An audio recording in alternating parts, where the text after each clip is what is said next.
Now, the two-day European Council summit in Brussels ended with several conclusions regarding the Russia-Ukraine conflict. Among others, there were two major announcements. Firstly, Ukraine was finally granted candidate status. And secondly, Russia was recognized as a country attempting to weaponize food in its war against Ukraine. During the high-level meeting in Brussels, the heads of state and governments of 27 EU nations recognized Russia as a country attempting to weaponize food in its war against Ukraine. The European Council urged Russia to immediately stop targeting agricultural facilities. Further, it asked Russia to unblock the Black Sea, in particular the port of Odessa, so as to allow the export of grain and commercial shipping operations. The matter was also discussed in Berlin, where representatives from 40 countries met ahead of a G7 leaders summit in a conference conducted on food security amid concerns over the Ukraine conflict.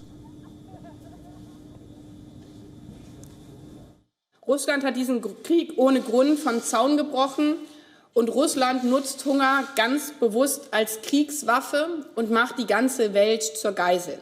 Müssen wir uns tatsächlich beschäftigen damit, dass es dauerhafte Alternativrouten oder eine dauerhafte Alternativroute im Singular gibt, weil das Schwarze Meer auf Dauer kein sicherer Weg für die Ukraine wird sein können. Other than the issue of weaponizing food, the European Council also discussed the Russian war of aggression against Ukraine in its different dimensions and also condemned Russia's indiscriminate attacks against civilians and civilian infrastructure. Meanwhile, on the battlefield, after weeks of fierce fighting, Ukrainian forces prepared to retreat from the strategic city of Severodonetsk. The announcement came shortly after the European Union granted Ukraine candidate status to show support for the former Soviet Republic. Нашої держави сьогоднішній день захопило обговорення історичного рішення саміту ЄС надання Україні статусу кандидата. Зранку до цієї миті на телебаченні, радіо, інтернеті йде діалог про те, що це означає, які умови Україні належить виконати, як важко це буде зробити і скільки років це займе.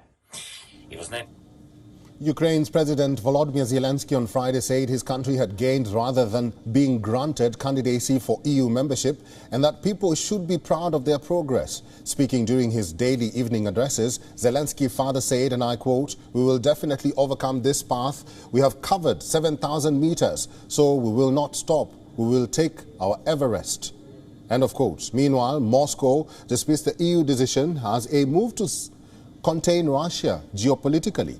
Further, Russia said the decision by European Union leaders to accept Ukraine and Moldova as membership candidates would have negative consequences and amounted to the EU's enslaving neighboring countries.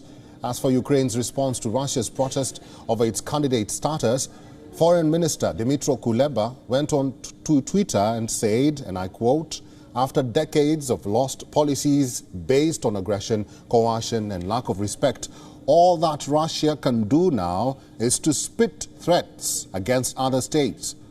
All it does is show Russia's weakness." End of quote. WION is now available in your country. Download the app now and get all the news on the move.